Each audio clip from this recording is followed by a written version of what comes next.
Salama, Salama, bien-aimé dans le Seigneur. Voilà, c'est encore moi, votre sœur Déborah, l'humble servante du Seigneur et la vôtre aussi. Soyez puissamment bénis au nom puissant d'Isaïe. Voilà, bien-aimé, je reviens encore avec le sujet de l'état d'âme pour cette fois-ci parler nécessité de connaître l'état d'âme d'une femme ou d'un mari. Voilà, c'est aussi important que les autres membres dont on vient de parler. Voilà, donc je vais commencer par les maris. Voilà, vous savez que j'ai fait ce sujet-là parce que Tata Nzamé m'a demandé de parler de l'état d'âme des gens. Voilà, donc c'est très important. Nous avons déjà démontré pourquoi c'était important de parler de l'état d'âme des pasteurs. Après, nous avons vu l'état d'âme des parents, et c'est aussi important de connaître l'état d'âme de ton mari ou l'état d'âme de ta femme. Et après, nous allons continuer avec l'état d'âme des enfants, de l'entourage. Bon, dans l'entourage, on va peut-être pas prendre tout le monde, mais que nous puissions terminer avec ce sujet-là qui est assez large et long comme vous pouvez le constater. Voilà, donc je viens parler de l'état d'âme des femmes et des maris, chercher à démontrer pourquoi et en quoi c'est important de savoir pourquoi nous devons connaître l'état d'âme des femmes et des maris. Voilà. Et c'est surtout pour les femmes et les maris que c'est très important parce que les femmes et les maris sont appelés à vivre ensemble toute la vie. Voilà. Quand nous faisons des enfants et à un moment donné, ils vont grandir, ils vont se marier, ils vont partir. Voilà. Nos parents aussi, à un moment donné de la vie, nous les abandonnons pour faire notre vie à nous aussi. Mais mari et femme sont appelés à vivre ensemble normalement pour toute la vie parce que la Bible interdit le mariage. Voilà, donc si vraiment c'est très important, s'il y a des personnes pour qui vraiment c'est très important de connaître l'état d'âme, c'est le mari et la femme. Voilà, c'est très très important parce que ces deux personnes-là vraiment, elles sont appelées à vivre toute la vie si elles se marient bien sûr. Voilà, donc je veux commencer par les maris. Voilà, donc c'est très important de connaître l'état de ton mari. Hein, de son mari, de ton mari. C'est très important. Pourquoi? Parce que, comme je viens de le dire, si tu te maries, si tu es marié, si tu veux te marier, il est cette personne avec qui, surtout si vous êtes des enfants de Tata Nzambe, cette personne avec qui tu es censé vivre toute la vie, puisque la Bible nous interdit le divorce plutôt.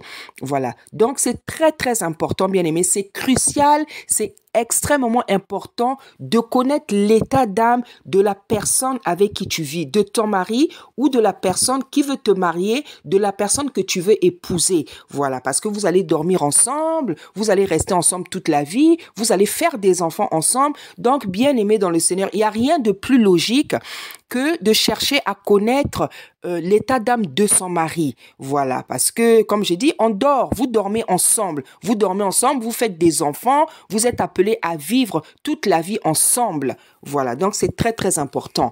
Voilà, malheureusement, on voit dans la vie que dans certaines relations, on s'est rendu compte que il y en a qui ne connaissaient pas le mari qu'elles avaient épousé. Hein? Il y en a qui ne connaissaient pas la femme qu'elles ont épousée. Hein? Il y en a jusqu'aujourd'hui, ils sont mariés depuis un bon nombre d'années, ils ne connaissent toujours pas l'état d'âme de la femme ou du mari qu'ils ont épousé. Même nous, quand nous ne connaissions pas encore bien le Seigneur, nous avons connu des personnes dont nous ne connaissions pas l'état d'âme. On peut se marier, tu peux te marier avec une personne que tu ne connais pas. Voilà. Quand tu as été jeune ou tu as connu certainement quelqu'un dans ta vie dont tu ne connaissais pas l'état d'âme. Voilà. Et aujourd'hui, je veux parler carrément donc des mariés, hein, des mariages légitimes. Donc, il y en a qui sont mariés, il y en a qui ont été mariés, ils connaissaient pas l'état d'âme de leur conjoint. Hein? Il y en a qui sont mariés, qui ne connaissent toujours pas l'état d'âme de leur conjoint. Ça fait 10 ans, ça fait 20 ans, ça fait même 30 ans que vous êtes en couple. Toi, tu ne connais toujours pas l'état d'âme de ton mari, tu ne connais toujours pas l'état d'âme de ta femme. Hein, depuis que vous êtes ensemble, tu constates qu'il y a des choses qui ne vont pas. Même le Seigneur te parle. Tu constates qu'il y a des choses qui sont anormales. Mais tu n'arrives pas Tu n'arrives pas à t'expliquer ces choses. Tu n'arrives pas à t'expliquer ces comportements. Tu n'arrives pas à t'expliquer le pourquoi de ces comportements. Tu n'arrives même parfois pas à mettre de mots sur certains comportements. Sache, bien-aimé, que c'est tout simplement parce que tu ne connais pas l'état d'âme de ton mari ou de ta femme. Tu es en train de constater des choses. Tu es en train de constater que tu n'es pas heureuse. Tu es en train de constater que depuis que cet homme-là est rentré dans ta vie, il y a des choses bizarres. Tu es en train de constater beaucoup de choses anormales sur lesquelles tu n'arrives pas à mettre des mots. Voilà, c'est parce que tout simplement, tu ne connais pas la personne, tu ne connais pas l'état d'âme de la personne. Oui, bien-aimé, c'est très important de connaître l'état d'âme de ton mari, de ta femme. C'est très important de connaître l'état d'âme de la personne que tu veux épouser parce que il en dépend, il en va de ta vie, de ton bonheur, de ta paix, de ton épanouissement, de ton équilibre. Il en va de ton bonheur. Donc, il faut pas se marier à la légère comme ça dans la vie parce que tu cherches tout simplement le mariage. Voilà. Faut pas chercher à te marier dans la précipitation parce que tu cherches tout simplement le mariage parce que tu as envie de te marier parce que tu vois tes copines, tes cousines, tes sœurs sont mariées. Voilà. Et toi aussi qui es déjà marié, si tu vis des choses anormales, parce que le mariage est la première institution divine. Donc le mariage doit nous donner la paix, doit nous donner le bonheur, doit nous donner le repos. C'est vrai que c'est pas toujours facile, mais dans le fond, c'est quelque chose qui doit donner, qui est censé donner du bonheur, de la joie, du repos. Hein? C'est dans le mariage, parce que la Bible dit dans Ecclésiaste que vaut mieux 2 personnes qu'une personne. Parce qu'une personne, lorsqu'elle a des problèmes, qui va la consoler, qui va la soutenir? Alors que 2 personnes, quand elles sont ensemble, elles peuvent se réconforter mutuellement. Voilà. Donc, c'est pour dire que une personne qui est mariée doit, toi qui es marié aussi, depuis des années, tu n'es pas heureuse. Tu n'es pas heureuse. Tu te poses des questions matin, midi, soir. Ça fait 10 ans. Ça fait 10 ans que tu es marié. Ça fait 20 ans que tu es marié. Ça fait 30 ans que tu es marié. Tu n'as pas le bonheur. Ta vie, c'est maintenant de te poser des questions. Pourquoi mon mariage est comme ça? Pourquoi mon mariage est comme ça? Pourquoi mon mariage n'est pas heureux? Donc, au lieu d'être heureuse, toi, ta vie, ton mariage, c'est maintenant te poser des questions. C'est maintenant te poser des questions. Bien-aimé, peut-être que tu ne connais pas l'état d'âme de ton mari, de ta femme. Il est temps de te poser des questions. Il est temps de te poser des questions. Il est temps de poser aussi une question très, très importante à Tata Nzambe. Tu peux aussi invoquer Tata Nzambe, lui demander si c'était le mari de ta vie, si c'était la femme de ta vie. Parce que bien aimé, laissez-moi vous dire que tout se joue à ce niveau. Tout se joue à ce niveau. Il y a des mariages qui ne tiennent pas. Il y a des mariages qui ne sont pas heureux. Il y a des mariages qui sont toxiques. Il y a des mariages qui ne sont pas bons parce que tout simplement, c'était pas la volonté de Tata Nzambe. C'était pas la volonté de Tata Nzambe. Tu t'es marié avec une femme, c'était pas la volonté de Tata Nzambe. Tu t'es marié avec un homme, ce n'était pas la volonté de Tata Nzambe. Ne sois pas surpris, ne sois pas surprise aujourd'hui que tu ne sois pas heureux, que ce mariage-là te rende malheureux, parce que ce n'était pas la volonté de Tata Nzambe. Peut-être que tu ne connaissais pas Tata Nzambe et que tu n'as pas pu l'invoquer, ou alors peut-être que tu t'es entêté. Il y avait eu tous les signes qui te disaient que tu ne devais pas aller avec cette personne. Les gens t'ont parlé, Tata Nzambe, même lui-même, il t'a parlé, mais tu t'es entêté et tu t'es marié avec cette femme, tu t'es marié avec cet homme, et voilà aujourd'hui ce que tu récoltes la misère, la déception, la souffrance, les plaies intérieures et même de la violence, parce que il y a des maris qui sont violents, il y a des maris qui sont violents. Nous connaissons la chanteuse nigérienne qui est décédée dernièrement parce qu'elle avait certainement marié quelqu'un qui n'était pas, c'était pas la volonté du Seigneur, parce que la volonté du Seigneur ne peut pas faire des choses comme ça, parce que la Bible dit que c'est la bénédiction de l'Éternel qui enrichit et ne se fait suivre d'aucun bonheur. Un mariage ne peut pas être ainsi, bien aimé dans le Seigneur. Aujourd'hui, pose-toi la question. Quelle est la nature de ton mariage? Quelle est la nature de ton mariage? Quel est l'état d'âme de la femme ou du mari que tu as marié? Est-ce que tu es prêt à garder ce mariage-là à cause des on-dit, à cause de je ne sais pas quoi? Tu es prêt à prendre des risques comme cette chante-là qui est partie parce que elle n'a pas voulu se remettre à la réalité.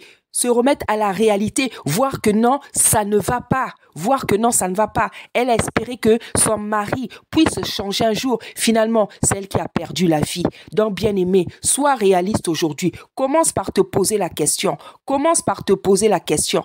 Est-ce que le mari avec lequel je me suis mariée, c'est le mari que Tata Nzambe avait réservé pour moi? Est-ce que la femme avec laquelle je me suis mariée, c'est la femme que Tata Nzambe avait réservée pour moi? Est-ce que le mari ou la femme que je vais épouser, est-ce que c'est la volonté de Tata Nzambe? Bien-aimé, surtout toi qui n'es pas encore marié, c'est le moment de te poser cette question. Parce que bien-aimé, le mariage, ce n'est pas une mince affaire. Le mariage, ce n'est pas de la blague. Le mariage, lorsque vous mariez, vous êtes censé rester ensemble jusqu'à la fin de votre vie. Mais pourquoi veux-tu prendre le risque de rester avec une personne qui, tu vois bien, ne te rend pas heureuse, ou prendre le risque de te marier avec une personne que Tata Nzambe t'a déjà dit que c'est pas ton mari. Il t'a déjà donné tous les signes possibles pour te faire comprendre que ce n'est pas ton mari, ce n'est pas ta femme, mais tu t'entêtes, tu t'entêtes et tu prends le risque de t'engager dans cette union qui peut même un jour t'enlever la vie. Parce que il y a des maris, comme j'ai dit, comme vous le savez, des maris qui sont violents, qui sont capables de frapper des femmes jusqu'à mort. Et nous l'avons vu dernièrement. Bien-aimé, c'est très important de connaître la personne avec qui tu vis. Aujourd'hui, il y a des choses que tu vis parce que tu ne connaissais pas son état d'âme. Tu ne savais pas qu'il était méchant. Tu ne savais pas qu'il était méchant. Tu ne savais pas qu'il était violent. Tu ne savais pas qu'il était ingrat. Tu ne savais pas qu'il était hypocrite. Tu ne savais pas qu'il n'était pas droit, manque de sincérité. Beaucoup de défauts que tu découvres là, tu ne savais pas qu'il était comme ça. Parce que tu n'as pas pris le temps de questionner Tata Nzambe. Parce que même aujourd'hui marié, même si ça fait longtemps, tu ne veux toujours pas te remettre en question. Tu préfères passer ton temps à te poser des questions. Tu refuses d'être réaliste. Tu refuses d'être objectif. Tu préfères ton temps tu refuses même de te poser des questions. Tu préfères prier. Tu as même peur de poser des questions à Tata Nzambe parce que tu as peur même qu'ils te disent la vérité, qu'ils te disent que ce n'est pas le mari que j'avais choisi pour toi. Mais bien aimé, ne prends pas le risque de perdre ta vie parce que nous voyons aujourd'hui que si tu es dans un mariage qui n'est pas la volonté de Tata Nzambe, sache bien aimer dans le Seigneur, ça peut t'emmener à la mort. Ça peut t'emmener à la mort. Il faut savoir que lorsque nous nous mettons dans une situation où il n'y a pas la volonté de Tata Nzambe, même pas seulement dans le mariage, dans n'importe quel domaine, ça peut nous emmener à la mort. Dernièrement, je disais que le roi Achab, le roi Josaphat, qui était menacé de guerre par les ennemis d'Israël et allait demander l'aide du roi Achab. Roi Achab aussi était un roi d'Israël, mais qui ne craignait pas Tata Nzambe. Et Tata Nzambe n'avait pas aimé cette alliance-là. Et le roi Josaphat, que Tata Nzambe aimait beaucoup, a failli perdre sa vie. Il a failli perdre sa vie parce qu'il était dans une situation où il n'était pas dans la volonté de Tata Nzambe. Donc aujourd'hui, tu es peut-être dans un mariage qui n'est pas la volonté de Tata Nzambe. Aujourd'hui, tu veux épouser une femme ou un homme qui n'est pas dans la volonté de Tata Nzambe. Tata Nzambe t'a même déjà parlé, mais tu ne veux pas écouter parce que tu crois que c'est le seul homme au monde. Non, si Tata Nzambe te dit que ce n'est pas ton homme, sache qu'il y a un mari qui t'attend quelque part. Sache qu'il y a une femme qui t'attend quelque part. Toi qui es marié, tu vois que c'était pas la volonté de Tata Nzambe. Demande l'aide de Tata Nzambe. Implore-le, invoque-le. Qui vient te dire ce que tu dois faire? Qui vient te dire, réclame ça, implore sa miséricorde, sa puissance. Invoque-le, qu'il vienne te dire ce que tu dois faire. Parce que, bien aimé, ça ne sert à rien de vivre avec une personne si ce n'était pas la volonté de Tata Nzambe. Parce que si c'est pas ta volonté, il y aura rien de parfait. Parce que la volonté du Père dans nos vies doit être une volonté parfaite et non une volonté permissive. Donc, bien aimé, pour vous démontrer qu'il y a des maris qui peuvent être méchants ou bien avoir un autre défaut, n'importe quel autre défaut, parce que l'état d'âme de la personne n'est pas connu. Donc nous sommes dans 1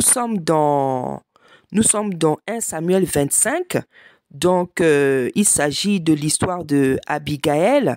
Abigail qui était mariée à un homme qui s'appelait Nabal. Hein, et donc, cet homme-là, le roi David, pendant qu'il était en fuite, pendant que son fils voulait le tuer, il était en fuite dans la forêt, dans les champs. Et voilà, il avait envoyé ses serviteurs vers Nabal, ce monsieur-là, pour demander un peu de nourriture, de son aide. Parce qu'il les avait, et à un moment donné aussi, David avait pris soin de ses serviteurs à lui. Et lorsque David a envoyé ses serviteurs vers ce monsieur, il a très mal répondu. Il a dit, qui est David? Qui est David? Qui est le fils d'Isaïe. Hein?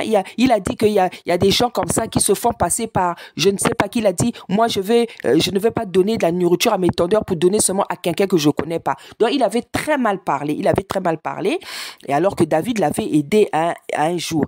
Et les serviteurs de David sont allés répéter ces mauvaises paroles vers David. Et David, qui était un homme très très chaud, il a commencé à préparer ses hommes, à dire, oui, préparez-vous, saignez vos seins, parce que c'est comme ça qu'il parlait à l'époque. Saignez vos seins. Quand on disait saignez vos seins, c'était pour aller faire la guerre. Il a dit à ses soldats, à ses hommes, saignez vos seins. Et il a dit que si vraiment ce monsieur-là vit encore jusqu'à la fin de la nuit, ou je sais pas, vous allez lire. Hein, le passage, il est tellement lent que vraiment je peux pas tout dire. Donc nous sommes dans 1 Samuel 25. Donc, voilà, c'est tout le chapitre. Hein. En fait, c'est tout le chapitre. Donc, vous allez voir cette histoire-là, bien aimée. C'est très important de lire les passages qu'on recommande parce que tu découvres la Bible. Moi, si vous voyez, je connais beaucoup de passages comme ça parce que la Bible, je l'ai lue et relue. Quand j'ai découvert le Seigneur, je la lisais pendant des heures. Je pouvais la lire toute la journée. Et dans cette attitude, le Seigneur me donnait des versets, tous des chapitres. Il me faisait apprendre toutes les histoires de la Bible. Donc, j'ai lu la Bible, je l'ai lue et je l'ai relue et je continue encore à la relire. Voilà, donc c'est très important, bien aimé, lorsqu'on vous donne des passages, des versets comme ça, d'aller lire comme ça. Toi aussi, tu vas connaître ces versets, tu vas connaître ces histoires bibliques qui sont merveilleuses, hein, parfois douloureuses, parce que c'est la réalité. Voilà, donc ce monsieur-là, il avait très mal parlé et David s'est apprêté avec ses hommes pour aller lui faire la guerre, pour aller le tuer. Et on est allé répéter, un des serviteurs de la femme de ce monsieur est allé répéter à la femme de ce Nabal. Donc cette femme-là, elle s'appelait Abigail. Voilà, il allait répéter, il a dit, ma servante, maman, voilà ce que ton mari a dit sur David et j'ai entendu que le roi David est en train de s'apprêter pour venir le tuer, tout ça. La Bible dit que elle s'apprêta, elle monta sur un âne, elle a pris des choses à manger, elle est accourue vers David, elle est partie, voilà, elle allait même s'excuser par rapport au comportement de son mari, voilà, elle allait l'implorer, elle s'est mise à genoux, vous allez découvrir, donc pour que David ne tue pas son mari là, voilà. Donc elle allait amener de la nourriture et tout ça avait calmé la colère de David. Et quand il a vu Abigail aussi, Abigail était une femme aussi très très belle et il a fini aussi par la marier. Donc en fait, elle a dit, ne t'occupe pas de ce monsieur, il s'appelle Nabal, il est comme son nom, donc son nom ça veut dire la folie et puis méchant. Donc c'est un homme, Abigail avait épousé quelqu'un qui était méchant et fou. Donc Nabal était vraiment méchant et fou. Vous allez voir l'histoire. Donc quand vous lisez ces paroles, quand vous lisez le texte, vous allez comprendre que c'était un homme violent, hein, c'était un homme violent, un homme méchant, un homme ingrat. Donc, il y avait beaucoup de défauts. Il y avait beaucoup de défauts. Or, la Bible nous dit que Abigail était une femme remplie de bon sens.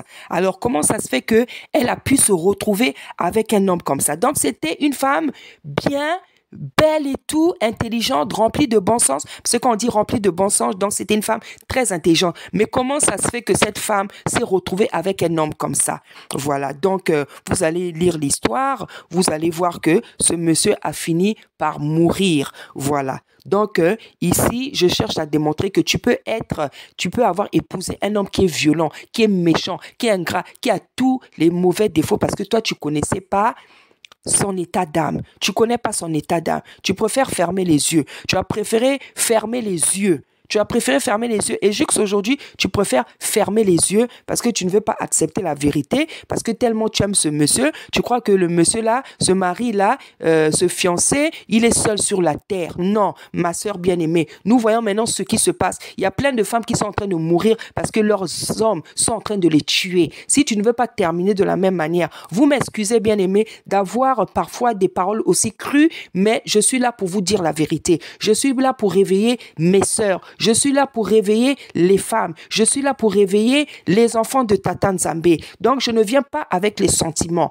Lorsque des gens peuvent perdre leur vie parce qu'elles sont à côté des personnes à côté desquelles elles ne devraient pas être, elles n'auraient pas dû être, je ne peux pas me taire. C'est Tata qui m'a envoyé faire ce travail et ce travail, je le fais pour libérer les captifs, comme on nous dit dans Esaïe. Donc voilà, ton mari, il est là, il peut être méchant, il peut être violent, il te frappe, il t'humilie devant les gens, mais tu es là, tu supportes, on ne sait pas pourquoi, tu supportes tout ça. Donc réveille-toi, lève-toi, implore Tata Nzambe, invoque-le, mets-toi dans la prière. Pour toi qui es déjà marié, qui vit un mariage qui ne te donne pas de bonheur, tu demandes à Tata Nzambe de te délivrer de ce mariage, de te montrer ce que tu peux faire. Voilà. Donc ça, c'est ce qui concerne un mari, c'est ce qui concerne les maris. Donc, bien aimé, voilà pourquoi c'est très important de connaître l'état d'âme d'un mari. Parce qu'un mari, si tu ne connais pas ton état d'âme, tu peux avoir épousé un voleur, tu peux avoir épousé un assassin, tu peux avoir épousé un violeur, tu peux avoir épousé... Il y a des femmes qui ont même épousé des femmes, des hommes qui aimaient aussi les hommes. Donc voilà, 10 ans plus tard, tu vas découvrir que voilà, tu as épousé un homme qui aime aussi les hommes. C'est pas facile. Voilà, donc voilà pourquoi c'est très important de connaître l'état d'âme de la personne que tu as épousée ou de la personne que tu veux épouser. Voilà, bien aimé. Maintenant, je veux tenter de démontrer que c'est aussi important de connaître l'état d'âme de la femme que tu as épousée ou de la femme que tu veux épouser. Voilà, parce que la femme que tu as épousée, que tu veux épouser, la femme avec qui tu es là, que tu as mariée, tu ne la connais pas. Tu ne l'as pas connue, tu n'as pas pris le temps de la connaître parce que tu ne connais pas son état d'âme. Parce qu'aujourd'hui, tu découvres, comme avec le mari, tu découvres beaucoup de choses bizarres. Tu découvres des comportements qui te révoltent. Tu découvres des comportements qui te déçoivent. Tu es affaibli, tu es désespéré, tu es malheureux parce que tu te rends compte que la femme que tu as épousée, elle ne fait pas ton bonheur. Elle ne fait pas ton bonheur. Elle te fait des choses que tu n'avais même pas calculées dans la vie. Ah oui, hein, bien aimé, il y a des femmes compliquées, hein. Il y a des femmes compliquées. C'est-à-dire, il y a des femmes qui font des choses là, qui peuvent, c'est-à-dire parce qu'elle va te faire, elle peut même tuer un homme. Elle peut même tuer un homme. Parce qu'une femme, quand elle est mauvaise, non, quand elle a l'esprit de la sorcellerie, elle est pire qu'un homme. Vous avez vraiment des femmes, vous avez des témoignages où vous entendez des hommes qui sont affaiblis. Il y a des hommes qui veulent même parfois il y en a qui veulent même se suicider parce qu'ils sont tombés sur des femmes compliquées, des femmes folles, des femmes insensées, des femmes sorcières. Donc tu es là avec une femme, tu l'as épousée, toi tu t'es occupé de sa beauté. Tu as vu ses yeux, tu as vu ses cheveux, tu as vu sa bouche, tu as vu sa taille, tu as vu son corps. Tu t'es même pas occupé un peu de l'état de son âme, du cœur qu'elle avait. Du cœur qu'elle avait. Ça t'a même pas intéressé, bien aimé. Tu n'as même pas cherché à savoir ça. Et aujourd'hui, tu regrettes. Aujourd'hui, tu regrettes. Aujourd'hui, tu regrettes. Vous avez même fait des enfants. Aujourd'hui, tu regrettes parce que tu n'as pas été sage. Tu as manqué de sagesse. Tu as manqué de sagesse. Tu as été trop pressé dans la vie. Tu t'es arrêté à la beauté extérieure. Or, la beauté intérieure aussi est importante. Et c'est même la plus importante. C'est même la plus importante. Et pour ceux aussi qui veulent se marier, des hommes qui veulent épouser des femmes, qui sont fiancées, ne sois pas pressé. Demande à Tata Nzambe si c'est sa volonté. Et même toi qui es marié, demande à Tata Nzambe si cette femme que j'ai mariée, Tata, est-ce que c'est ta volonté? Parce que ce que je vois dans le mariage, c'est pas ça la définition du mariage. C'est pas ça. Donc, c'est pour ça aussi, bien aimé, comme avec le mari, c'est important de savoir quelle est la femme que tu as épousée. Quel est l'état d'âme de cette femme? Est-ce que c'est une femme qui est gentille? Est-ce que c'est une femme qui est douce? Est-ce que c'est une femme qui est bonne? Est-ce que c'est une femme qui a un bon cœur? Est-ce que c'est une femme qui a le cœur d'une maman, le cœur d'une femme? Une femme qui est capable, non pas seulement d'aimer ses enfants, mais d'aimer aussi les enfants que toi tu as eus avec d'autres femmes. Est-ce que c'est ce genre de femme? Est-ce que c'est une femme qui est capable de s'occuper des enfants qui viennent chez elle? Une femme qui est capable de s'occuper bien d'autres enfants que les siens. Parce que vous avez des femmes comme ça, hein, elles sont capables de s'occuper que des enfants qu'elles ont mis au monde. Mais c'est pas ça, hein, une vraie femme. Une vraie maman, c'est pas ça. Hein. Une vraie femme, une vraie maman, c'est une femme qui est capable de s'occuper des autres enfants.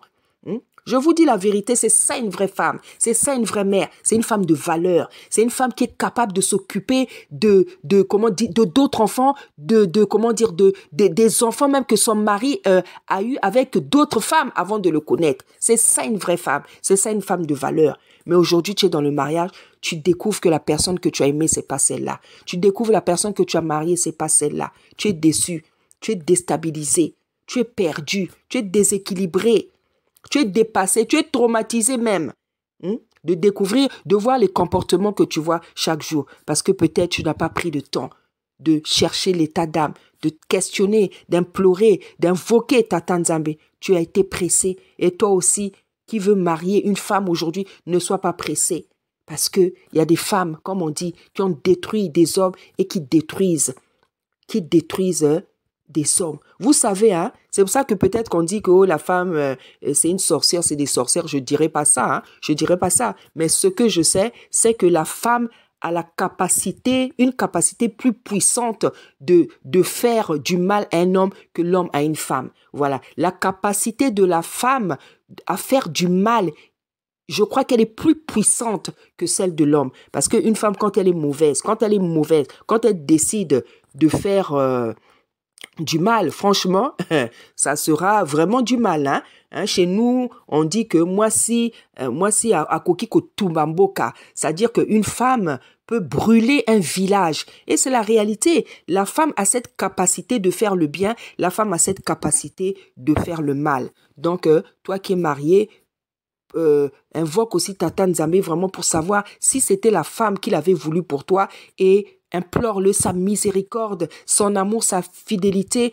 pour savoir qu'est-ce que tu peux faire aujourd'hui. Parce que si tu ne te trouves pas heureux dans ce mariage, à quoi bon rester dans ce mariage? Parce que si c'était pas la volonté de Tata Nzambe, sache que si tu divorces, tu ne fais pas un péché. Tu ne vas pas pécher. Si c'était pas la volonté de Tata Nzambe, tu ne pêches pas. Tu pêches si vous êtes des enfants de Tata Nzambe. Si c'est Tata Nzambe qui vous a mis ensemble, si vous divorcez, là c'est un péché. Mais si c'était pas la volonté de Tata Nzambe, tu ne pêches aucunement. C'est pour ça que la Bible dit, Pierre, comment il s'appelle? Paul plutôt, il dit que tu n'en sais rien. Homme, si ta femme va se convertir, femme, si tu ne sais rien aussi, si ton homme va se convertir. Si une femme, par exemple, abandonne, elle est enfant de Tata Nzambe, elle abandonne un mari qui ne croit pas en Tata Nzambe, si elle abandonne, elle ne pêche pas, nous dit la Bible.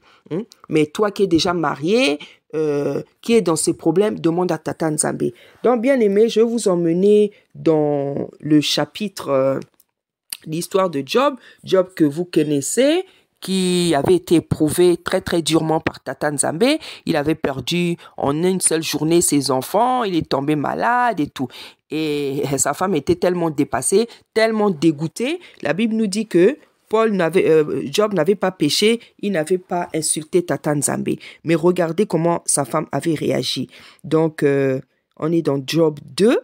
Au verset 9. Voilà, la Bible dit que sa femme lui dit, « Tu demeures ferme dans ton intégrité, maudis Dieu et meurs. » Mais Job lui répondit, « Tu parles comme une femme insensée. Quoi? Nous recevons de Dieu le bien et nous ne recevons pas aussi de lui le mal. » Voilà, en tout cela, Job ne pécha point par ses lèvres. Voilà, donc c'est vrai que l'épreuve était difficile, hein? L'épreuve était difficile. C'est un travail que Tata Nzambe voulait faire sur Job.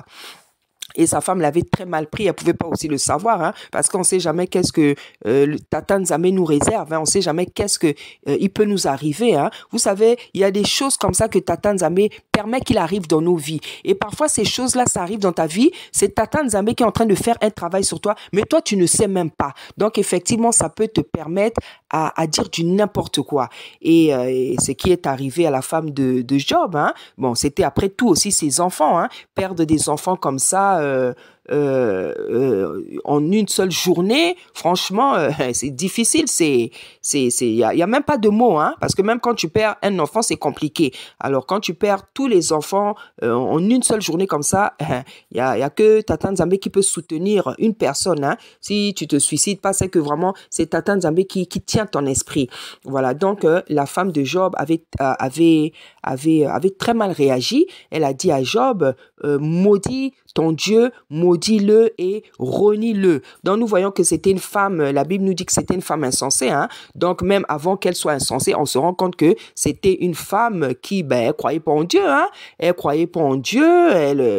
Voilà, hein, parce qu'elle a demandé à Job, elle a dit à Job de renier Tata Nzambe et de le maudire. Hein? Donc, elle demande à Job de renier Tata Nzambe et de le maudire. Vous savez, hein, c'est pour ça que la Bible dit, en toute chose, rendons grâce à Tata Nzambe. En toute chose, rendons grâce. C'est pour ça que la Bible nous recommande ça. Tata Nzambe lui-même, il sait pourquoi. Vous savez, Tata Nzambe, il nous soumet à des épreuves terribles dans la vie. Il nous soumet. Mais tu vas te rendre compte que Tata Nzambe, son désir, c'est que nous apprenons en tant qu'enfants de Tata Nzambe à contrôler même nos paroles dans la souffrance, dans l'épreuve. Lorsque tu perds un être, il veut que nous apprenions. C'est vrai que quand ça t'arrive, aujourd'hui, c'est parce qu'on connaît mieux la parole. On peut faire ces genres de choses. Mais c'est vrai que lorsqu'on n'était pas aussi affermi, c'est pas évident. Tu perds quelqu'un, tu es là, tu contrôles tes paroles, tu contrôles ta souffrance, tu contrôles ta langue, tu comprends. C'est pas possible. C'est pas évident. Voilà. Mais c'est ce qu'il veut. C'est comme ça qu'il veut que nous soyons. Donc, la femme de Job avait très, très mal réagi. Elle avait dit à Job, tu renies ton Dieu et maudis-le carrément. Voilà, donc elle était dégoûtée, elle détestait même Tata Nzambe. Et bien aimé, c'est vrai, c'est pas facile, mais bon, vous savez, hein, ça c'est des choses tellement profondes que c'est pas évident parce que lorsque chacun est éprouvé, chacun connaît la profondeur de la douleur, de la souffrance. Donc ça, c'est des sujets, hein, c'est pas évident d'en parler comme ça. Voilà, donc nous voyons ici quand même que c'est une femme qui avait mal réagi parce que, bon, elle a demandé à Job de renier Tata Nzambe et de le maudire. Et Job a dit non, c'est pas possible, je ne peux pas renier mon créateur. Parce que lui aussi, il avait été éprouvé. Hein. Lui aussi, c'était pas seulement ses enfants, c'était aussi les enfants de Job. Donc, qu'est-ce qui avait fait la différence entre elle et Job? C'est parce que Job était un enfant et un serviteur de Tata Nzambe. Voilà, elle ne l'était pas. Elle avait eu des enfants avec Job, mais elle ne l'était pas. Elle n'était pas croyante, en fait. Elle n'était pas croyante. C'est pour ça elle a eu du mal à supporter l'épreuve. Parce que lorsqu'on est un enfant de Tata Nzambe, c'est lui qui nous donne la force de supporter une épreuve. Voilà, donc il lui a dit que tu es une femme insensée. Donc voilà, Job, c'était un grand serviteur de Dieu que Tata aimait beaucoup. Parce que lorsque nous voyons comment il a restauré Job, nous voyons qu'il lui a donné le double de ce qu'il avait perdu. Voilà, il a même exigé à ses détracteurs qui parlaient beaucoup, qui faisaient beaucoup de bruit pendant que lui, il était éprouvé, d'aller lui demander pardon. Voilà, parce que vous savez, hein, il y a des gens, quand vous perdez un être, ils vont beaucoup parler. Hein. Oh oui, il a perdu, elle a perdu l'enfant parce que c'était comme ça, elle a fait ça dans sa vie. Il a perdu l'enfant. Voilà, vous avez toujours ces personnes-là qui parlent. Lorsque vous êtes éprouvé, elles ne savent pas ce qu'elles disent. Parce que lorsque quelqu'un éprouve, lorsque quelqu'un perd un être cher, il n'y a que Tata Nzambe qui sait pourquoi il lui a arraché cette chair. Toi, tu ne peux pas savoir. Toi, à moins que vraiment le péché de cette personne-là soit vraiment visible comme ça, tout le monde peut dire oui, c'est pour ça que Tata Nzambe l'a frappé. Mais il y a des gens qui perdent des êtres chers. Vous ne savez pas pourquoi Tata Nzambe a repris ces êtres chers-là. Donc, il faut pas parler dans la vie, il faut pas beaucoup parler. Donc, Job avait donc ses amis, hein, les 3 amis de Job, vous direz l'histoire, qui avaient beaucoup parlé, hein, qui l'accusaient beaucoup alors qu'il était en train de pleurer, qui l'accusait, ah Job, hein, si ça t'est arrivé, c'est certainement parce que toi tu as péché, ah Job, tu n'es pas droit, tu n'es pas parfait. Hein. Donc, il acculait beaucoup, il acculait. Et lorsque Tata Nzambe commençait à s'apprêter à consoler Job, à restaurer, il a dit à ses 3 amis, il a dit, vous allez demander pardon à Job et lui faire des offrandes. C'est grâce au pardon de Job que vous allez vivre. Donc, vous allez lire l'histoire. Donc, c'est comme ça. Et on voit que la femme était dans tous ses états. Elle était dans tous ces états parce qu'elle ne connaissait pas Tata Nzambe. Donc, Job, qui était un grand serviteur de Tata Nzambe, qui était un serviteur, un enfant de Dieu, avait épousé une femme qui n'avait pas le même esprit que lui, qui n'avait pas l'esprit de Tata Nzambe. Donc, elle a pu sortir des choses comme ça pendant l'épreuve. Donc, bien aimé, comme je viens de le dire, c'est important de savoir avec qui nous vivons. C'est important de savoir qui nous avons marié. C'est important de savoir connaître la femme que tu as mariée, le mari que tu as marié, son état d'âme. C'est important de connaître l'état d'âme de la femme que tu veux marier, de l'homme que tu veux marier. Parce que si tu ne prends pas soin de t'occuper de cette histoire, de l'état d'âme bien aimé dans le Seigneur, mon frère ou ma sœur, tu peux souffrir toute ta vie. Tu peux souffrir toute ta vie. Voilà l'exhortation bien aimée que j'avais pour vous aujourd'hui.